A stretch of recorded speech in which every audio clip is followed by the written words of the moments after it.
బామ్మ మాట బంగారు బాట అన్నారు కదా, బంగారం లాంటి బేబట్టి గురించి చెప్తాను వినండి. ఊటీలో పండిన 3 రకాల టీ ఆకులతో తయారైన ఈ బేబట్టి 5 రకాల ఫ్లేవర్ తో లభిస్తుంది. ఒక్కొక్క ఫ్లేవర్ కి ఒక్కొక్క విశేషం ఉంది. ఈ టీ రోజు తాగితే ఆరోగ్యంగా ఆనందంగా ఉంటారు. ఇప్పుడే బేబట్టి వెబ్సైట్ కి వెళ్ళి మీకు నచ్చిన ఫ్లేవర్ ని ఆర్డర్ చేసుకోండి. నమస్తే ఫ్రెండ్స్, వెల్కమ్ టు సిఆర్ ముచ్చట్లు. చిన్మయ్ ఈమె సింగర్గా, డబ్బింగ్ ఆర్టిస్ట్గా కన్నా తన కాంట్రవర్సీస్తోనే ఎక్కువగా పాపులర్ అయింది. రీసెంట్గా మహేష్ బాబు తన కూతురు సితారాపై వివాదాస్పద పోస్ట్ పెట్టడంతో ఇప్పుడు ఈమె ఎక్కువగా ట్రోల్కి గురవుతుంది. అసలు మహేష్ బాబు చిన్మయ్ గొడవలకి కారణాలేంటో ఈ వీడియోలో తెలుసుకుందాం. చిన్మయి శ్రీపాద ఈమె 1984 సెప్టెంబర్ 10న మహారాష్ట్రలోని ముంబైలో ఒక బ్రాహ్మణ కుటుంబంలో జన్మించింది. తండ్రి ద్వారకానాథ్ అయ్యర్, తల్లి పద్మహాసిని. ఇక ఈమె తాత శ్రీపాద పినకపాని తమిళనాడులో పాపులర్ కర్ణాటిక్ సింగర్ అవడంతో తన కూతురైన పద్మహాసినితో కలిసి అనేక సంగీత కచేరీల్ని చేస్తుండేవాడు. అలా ఒకసారి పద్మహాసిని గారు ముంబైకి చెందిన ద్వారకానాథ్ అనే ఒక సంగీత విద్వాంసుణ్ణి ఒక కచేరీలో కలవడం, అలా వీరిద్దరికి పెరిగిన మంచి పరిచయం కారణంగా వీరిద్దరూ పెద్దలు నొప్పించి పెళ్లి చేసుకొని ముంబైకి వెళ్ళి సెటిల్ అయ్యారు. ఇక అలా వీరి అన్యోన్య సంసారానికి గుర్తుగా ఒక కూతురు కూడా పుట్టింది. చిన్మయ్ చిన్నప్పటి నుండే తన తల్లిదండ్రుల మధ్య ప్రొఫెషనల్గా గొడవలు జరుగుతుండేవి. ఇక ఈ గొడవలు తారాస్థాయికి వెళ్లడంతో చిన్మయ్ 1 ఇయర్ ఉన్నప్పుడే తన తల్లిదండ్రులు విడాకులు తీసుకొని విడిపోయారు. దీంతో కూతుర్ని తీసుకొని చెన్నైకి వెళ్లిన పద్మహాసిని గారు తన తండ్రి యొక్క సర్నేమ్ని యాడ్ చేసి చిన్మయ్ శ్రీపాదగా నామకరణం చేసింది. ఇక అలా తను మ్యూజిక్లో సాధించలేనిది చిన్మయ్ ద్వారా సాధించాలని తను 3 ఏళ్లున్నప్పటి నుండే కర్ణాటిక్ మ్యూజిక్ని నేర్పించడం మొదలెట్టింది. అంతేకాకుండా పద్మహాసిని గారు కొంతమంది పిల్లలకి కూడా మ్యూజిక్ క్లాసెస్ చెప్తూ అలా వచ్చే డబ్బులతో ఫ్యామిలీని పోషిస్తుండేది. ఇక చిన్మయ్ ఒకవైపు మ్యూజిక్ నేర్చుకుంటూనే మరోవైపు తన స్కూలింగ్ని హయ్యర్ సీనియర్ సెకండరీ స్కూల్లో చదివింది.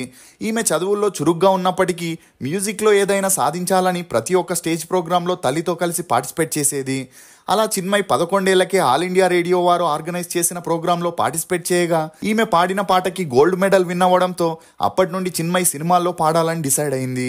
ఇక అలా తన బీఎస్సీ డిగ్రీని మద్రాస్ యూనివర్సిటీలో పూర్తి చేసి టీవీ సింగింగ్ కాంపిటీషన్ లో కూడా పాల్గొంటూ ఉండేది. అలా సన్ టీవీలో కండక్ట్ చేసిన సప్తస్వరంగల్ అనే షోలో పాల్గొనగా అందులోనూ ఈమె విన్నర్ గా నిలిచింది. ఇక ఆ షోలో జడ్జిగా ఉన్న శ్రీనివాస్ ద్వారా చిన్మయ్కి ఏఆర్ రెహమాన్ని కలిసే అవకాశం వచ్చింది. అలా ఏఆర్ రెహమాన్తో పెరిగిన మంచి స్నేహం కారణంగా ఈమెకి ఫస్ట్ టైం అమృత మూవీలో ఏఆర్ రెహమాన్ మ్యూజిక్లో పాడే అవకాశం ఇచ్చాడు. ఇక అప్పటి నుండి ఎనకు 20 ఉనక్కు 10 బాయ్స్, కన్నెల ఖైదుసే, న్యూ, నాని అని ఏఆర్ రెహమాన్ మ్యూజిక్లో వచ్చే ప్రతి ఒక్క మూవీలోనూ చిన్మయ్కి ఛాన్స్ ఇస్తూ సపోర్ట్ చేసేవాడు.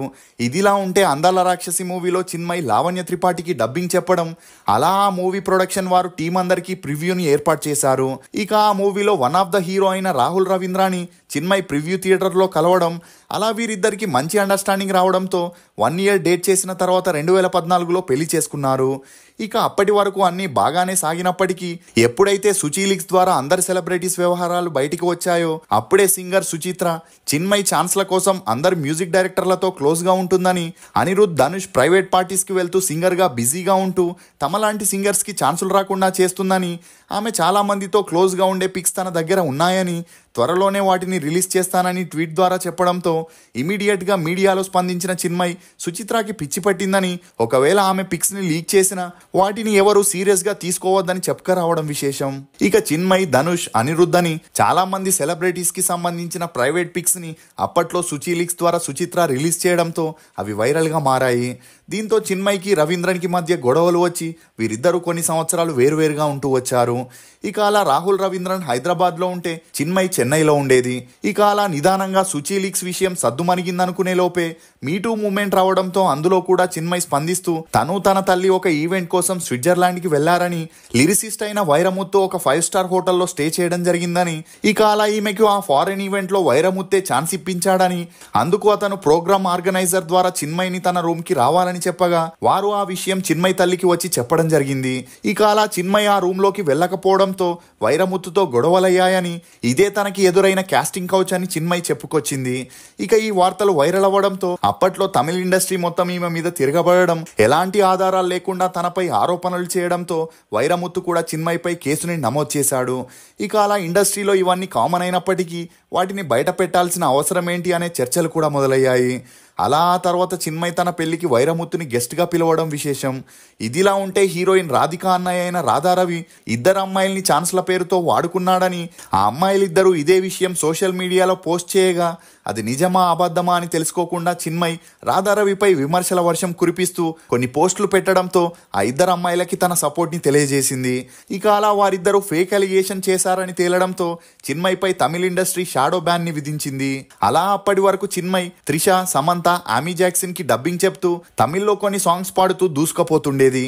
కానీ ఈ షాడో బ్యాన్ వల్ల ఛాన్సులు పూర్తిగా తగ్గిపోయాయి. దీంతో తన మకాన్ని హైదరాబాద్కి మార్చేసి అప్పటి నుండి తన భర్తతో కలిసి ఉండడం మొదలెట్టింది.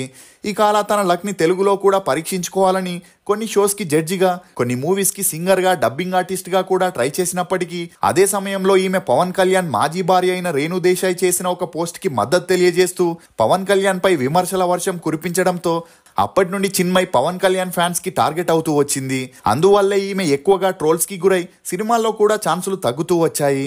ఇది మాత్రమే కాకుండా బాలకృష్ణ ఒక ఫంక్షన్ లో అంజలిని పక్కకి తోస్తే ఈమె దానిపై కూడా ట్వీట్ చేస్తూ సొసైటీలో ఒక స్టేటస్ నుంచి వచ్చిన మగాళ్ళని ఏమీ చేయలేమని, ముఖ్యంగా వారికి డబ్బు, పలుకుబడి, కులం సపోర్ట్ ఉండడంతో ఆడవాళ్ళు ఇదంతా భరించాలని చెప్పడంతో మళ్ళీ బాలయ్య ఫ్యాన్స్ చిన్మయ్ని టార్గెట్ చేశారు.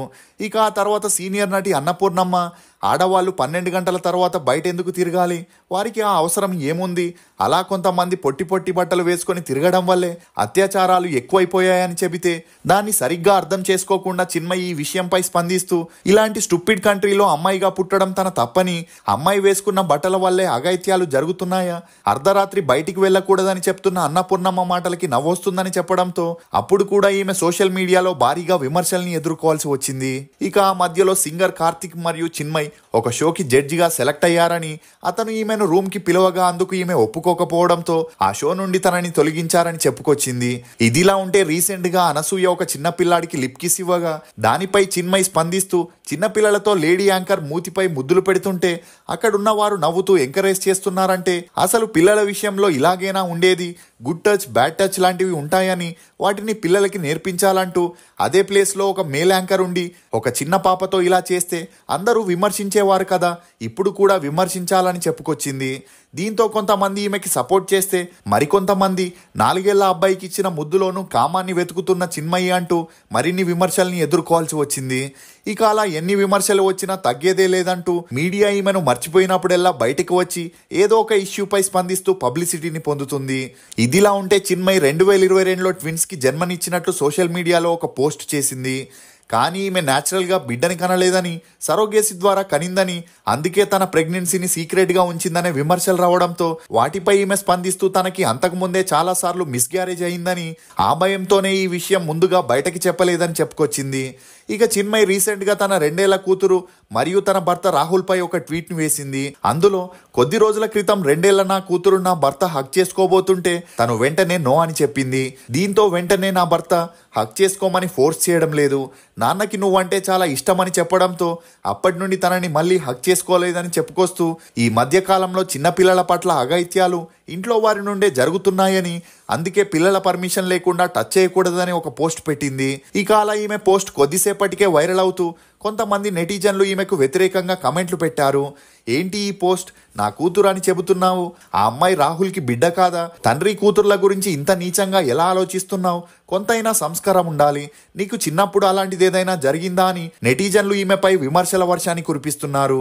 ఇక అదే సమయంలో మహేష్ బాబు తన కొడుక్కి విషెస్ చెబుతూ నా కొడుకు గౌతమ్కి పుట్టినరోజు శుభాకాంక్షలు అనే ఫోటోపై చిన్మయ్ రిప్లై ఇస్తూ కొందరు ఎదవల నోరు మూయించాలంటే హీరో ఎంట్రీ ఇవ్వాల్సిందే అని కమెంట్స్ చేసింది. అంటే మహేష్ బాబు నా కొడుకు అంటున్నాడంటే నమ్రత గారికి సంబంధం లేదా అని వ్యాఖ్యానిస్తూ హీరోకైతే ఒక మాట, మాలాంటి వారికైతే ఒక మాట అని చిన్మయ్ గట్టి కౌంటర్ ఇచ్చింది. ఇక ఆ తర్వాత ఈ ఇష్యూ సద్దుమణుగుతుందని అందరూ అనుకున్నారు.